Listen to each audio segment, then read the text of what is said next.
Akashvani Imphal Nayani Devi na pau pajari.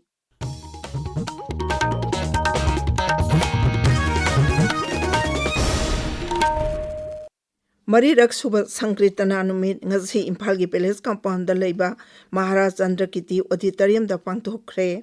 Thauram aduda saknarba filmmaker Aribam Syam Sharma amasung Art and Culture gi Commissioner Sri H. Gyan Prakash Singh saruk yakhi.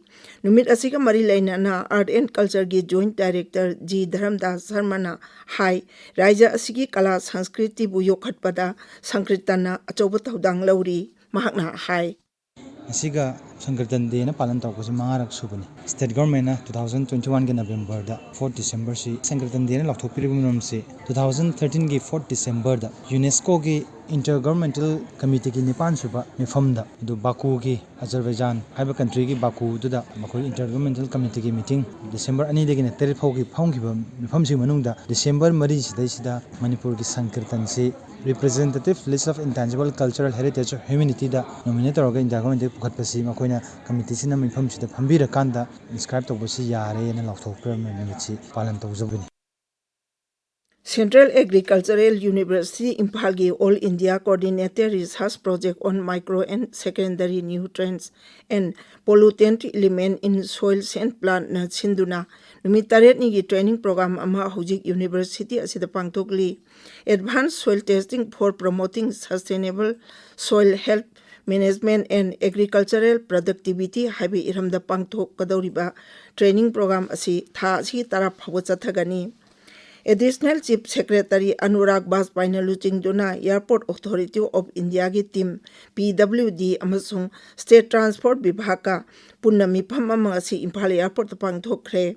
Mifam aduda maruoina cargo terminal saba new integrated terminal building gi loisandana leiriba thabak thoram singi matangda kupna khanakhi.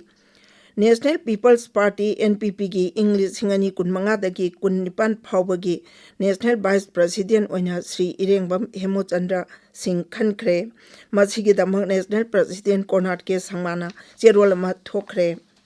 Kendra gi Women and Child Development Mantralayna Child Marriage laitaba Bharat ama ohenaba numi chamani chupna chathagadaba awareness campaign ngasi hawdokre. Campaign asi Kendra gi Women and Child Development Mantri Annapurna Devi amasung Raja Mantri Sabitri Thakurna New Delhi gi Vigyan Bhavan da hudokhi. Campaign asi lebak asi gi nagarik sing luchingba sing NGO sing na punna khusam narga pangtokpani. Campaign asi saruk ama oina school college panchayat awang bathaki university da chahi sudana luhongbana nupi macha singda thengnaba kuthong thiba singi matangda miyambu bhapta nabagi awareness kaya amasu pangthokani. Masigi manungda awareness rally wall painting post competition debate amadi bal bhima mukta bharat ki wasakpagi thawam sing su yauri. Russia ki Rashtrapati Vladimir Putin India Russia ki kulhumdoi suba annual summit yaunana banga si New Delhi da thunglagani. Sri Putin na hayang Bharat ki Pradhan Mantri Narendra Modi ga unaduna tongan bai hiram singda wari sanagani. Luchingba ni na laibak ani gi lainariba mari ase hena pagatna naba amasung ahujik oiriba malem gi phibam gi matang da kupna kanagani. Masiga loinana tongan balamda yana warol kaya su sahi taunagani hairi. Amaromda Ngaksel Mantri Rajnath Singh amadi Russia gi Ngaksel Mantri Andrew Belau Sopka laibak ani gi Ngaksel gi phibam bhagat anabagi matang dangasi New Delhi da pangthokadoriba kunni thoi suba India Russia Intergovernmental Commission on Military and Military Technique Corporation gi miphamda punna saruk yagani. Mifam asida maruoina laibak ani gi Ngaksel gi lam hena pangthok chawthon bagal oinana hena mapangal kankat anabagi matang da khanagani Pablo Jare.